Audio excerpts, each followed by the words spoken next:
Peace and love. Hold on, let me get my shit right.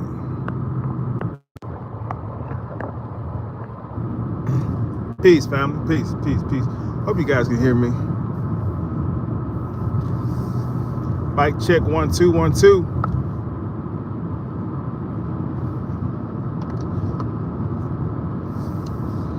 I decided to do this little quick little 30-minute live while I was traveling somewhere real quick. So hope you guys can hear me. Give everybody a second to tap in. I'm going live directly from YouTube. This is crazy. All right, we got one person in chat. Listen, if you can hear me, just give me a quick thumbs up if you're able to hear me at all. If you're able to hear me, give me a thumbs up. I bet. Leon, appreciate it, bro.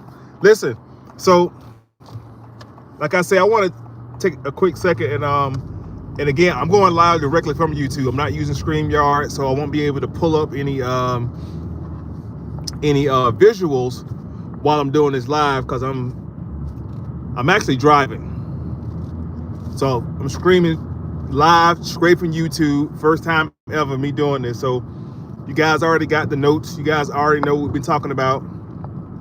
I want to do a quick recap.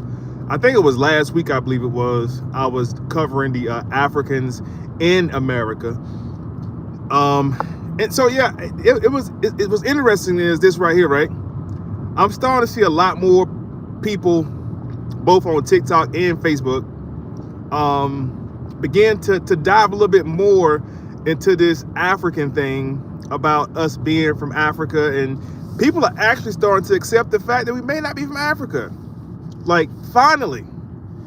And you know, you guys know how I rock. You guys already know how I believe, what I believe about that. I think that we as a people, copper-colored race of people, the Aborigine, not Aboriginal, but the Aborigine people of this planet, we're from everywhere. This is our planet.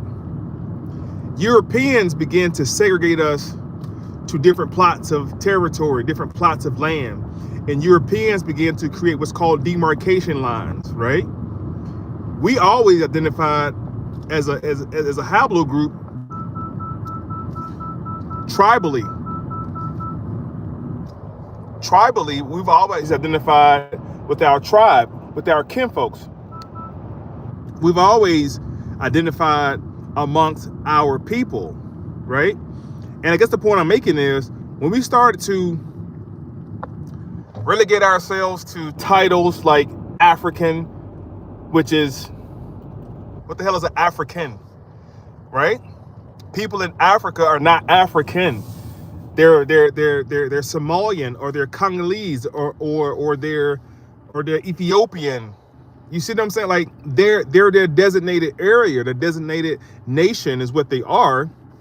And then I came across a older commercial, I think back in the 70s. I want to say 70s or 60s. I'm not sure. But the commercial, it was a hair product commercial, right?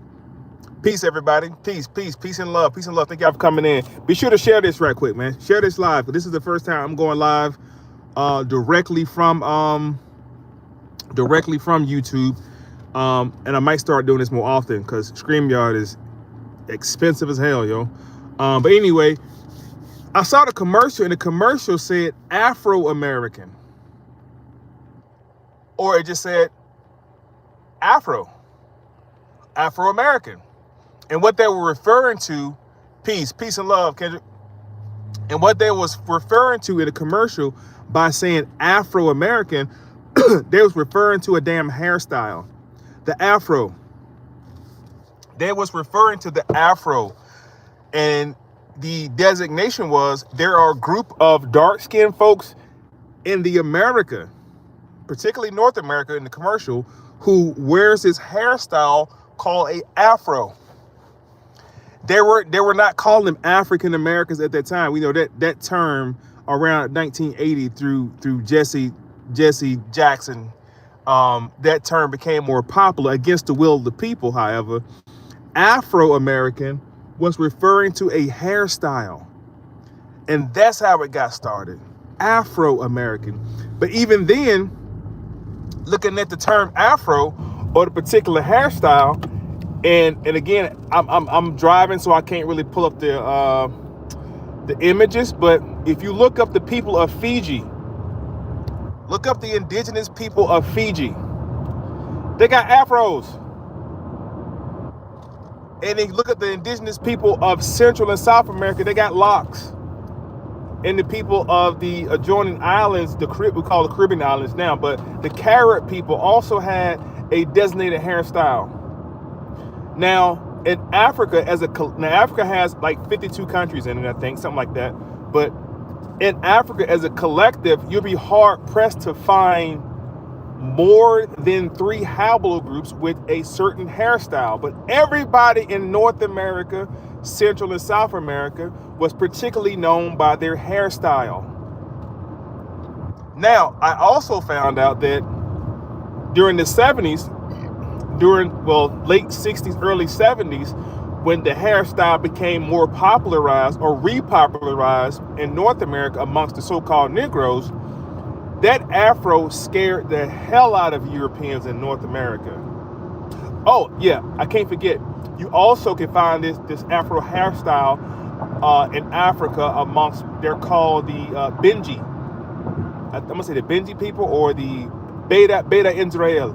The original Israelites, they call them, parts of like Ethiopia, Sudan, and parts of that area. They do have plaits, braids, afros, and older photos. Let me correct myself. But this hairstyle particular shows up in the Micronesian islands in Fiji. Now I'm starting to draw the understanding of these hairstyles. You wouldn't really see Moors from Europe in the 16th century, 17th century.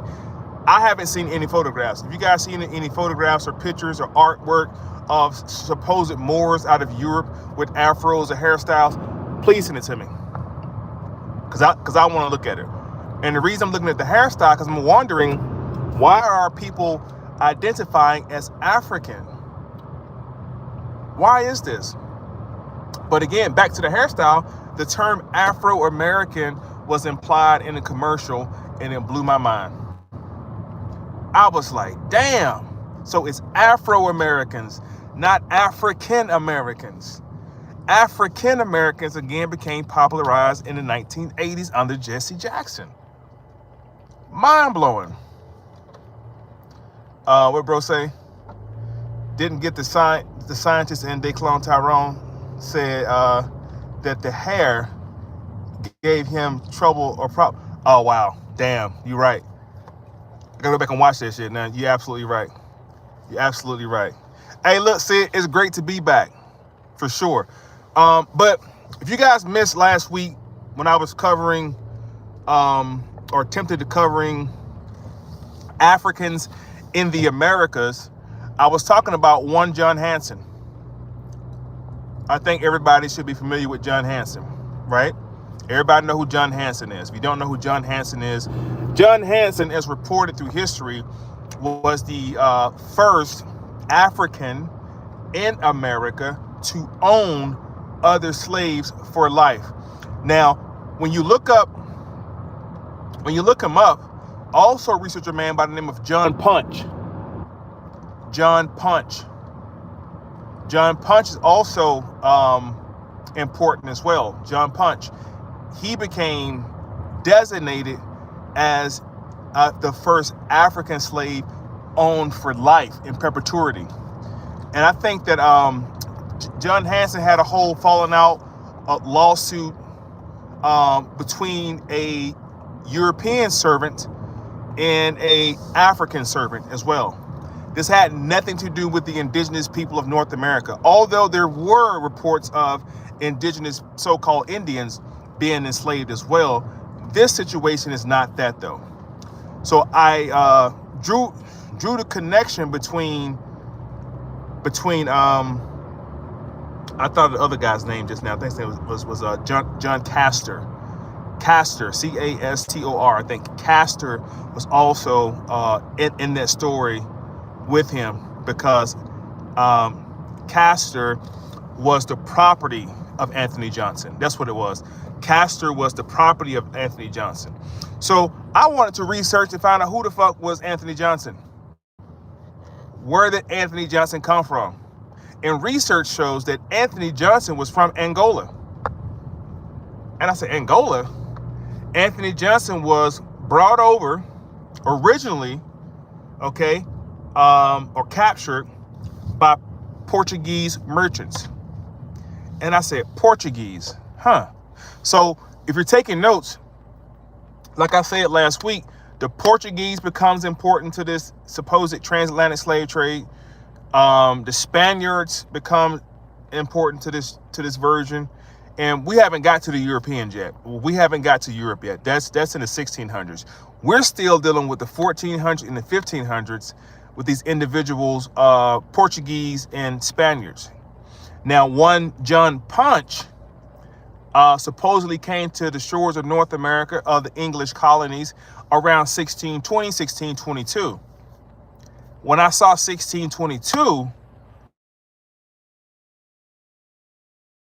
I immediately remembered 1619 was the report of the first slaves being brought to Hampton, Virginia. Right? You guys remember that? Give me a quick thumbs up if you guys remember me talking about 1619, Hampton, Virginia, and then 1622 is when we get on to your boy Anthony Johnson. Want to make sure my volume is good on this thing, because I can't see if like my volume is peaking or not, like that. So we're still good on sound. Thank you. Great. So anyway, you have 1619. Now 1619 becomes the running script that all Negroes in America are told, that 1619, that's when slavery, or some version of slavery with Africans coming to the American shores, started in 1619. Now, most people, black folks, heard that story and we thought 1619 was significant. Well, last week, I showed you a different date. I showed you the 1520s. I think it's 1525, if I'm not mistaken. But in the 1520s, you had another settlement by the Spaniards. And the Spaniards sets up a colony somewhere between Georgia and the Carolinas. Now, what makes this colony so significant is all that entire area was Spanish territory. Georgia, Louisiana, Florida, parts of the Carolina, called South Carolina, was all a part of what was known as the Spanish territory. And the Spaniards set up a colony, and they brought over, I think, like 500-600 people. 500-600 people with them. And out of that 500-600 people, 100 were Africans. And guess where these Africans were from? Angola. So now I'm even more concerned of, why is Angola coming up over and over? Then I researched the fact that these 20 or so Africans who came to Hampton, Virginia, guess where they were from? If you said Angola, you're right again. So now these individuals who were brought to the shores of North America in 1619, in 1525, and in 1622, these are Africans in America. In fact, it said that Anthony Johnson became the patriarch of Africans owning property in the Americas. He became known as the father of it. So anybody that came in the lineage African American. Those of you who are claiming to be African American, I'm asking you, go do this research, family. Please go do this research. Anthony Johnson, it's around 1622. Read about Anthony Johnson. Read the entire article about who he is, where he come from. Then go and read about the 20 odd so Africans who came to Hampton, Virginia, Fort Comfort. They was on the first ship they were on was called the San Juan Bautista. The San Juan Bautista was hijacked by the White Lion. The White Lion was a privateer ship. I talked about privateers also. Privateers were private contractors who went out and basically committed piracy. They would hijack other merchant ships. At this time, it wasn't about capitalism. It was about mercantilism, about who controls the seas. And Spain had the upper hand in the 1400s and 1500s. They commanded what was known as the Spanish Armada, the Spanish fleet. Whoever controlled the seas controlled everything. Now, once you understand that these ships, I'm doing air quotes, you can't see my hands. These ships were, some of them, not all of them, let me back up. Some of these ships were commanded by Moors.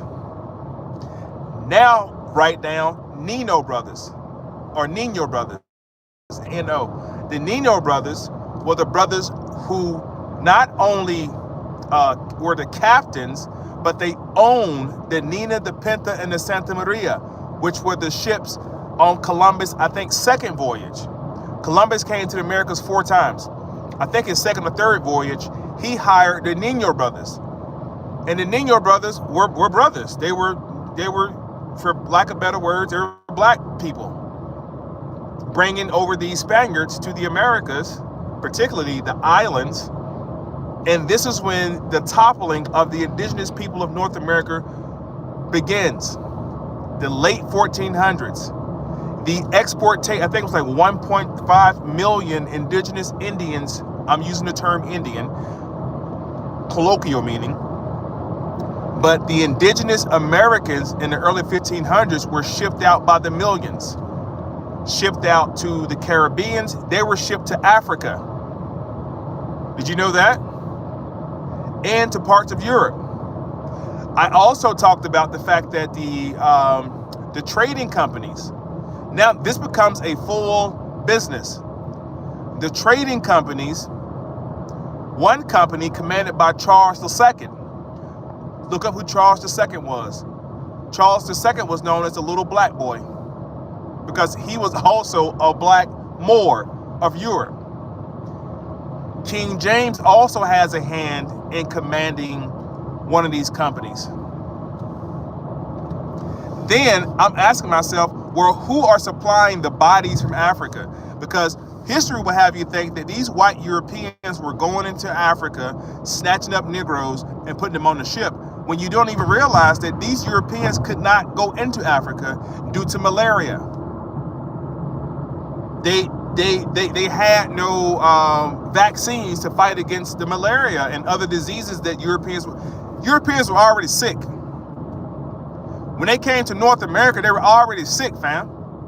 They were dying by the hundreds from disease. They came over here with leprosy. They came over here with certain types of cancers. They came over here with smallpox. These diseases that were unknown to the indigenous population. So now I'm putting all this stuff together, right? I'm putting all this information together, realizing that we have been bamboozled. We have been bamboozled. And the shit goes deeper than that because slavery is actually European history, not our history. Were some of our people enslaved? Yes. Were some of our people under bondage? Yes. But to really understand that, we have to study what was called debtor's prison or debt prison. And a bond would be placed on the individual. And this individual had to work off that bond. That's why in slave movies, even though they always portray so-called Negroes in these slave movies, do you remember, you guys have to remember, in these movies, the slaves are always trying to buy their freedom. They're always trying to save up to buy their freedom. What the hell is buying your freedom?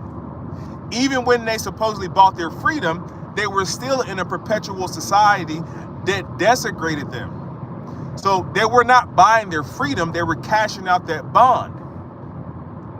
See, in today's court, that's known as a bit bond. So when we learn about our people being in bondage, don't you think tied up with their hands and shackled at the feet? The Negroes with the chains and shackles on were not the slaves. They just kept running away. So they had to tie them down. That condition was known as drapetomania. Drapetomania is a condition of wanting to be free. Now, we juxtaposed the fact of so-called Negroes in bondage during the time of slavery, wanting to be free. Where were we told they ran to? Everybody. I'm in my 40s.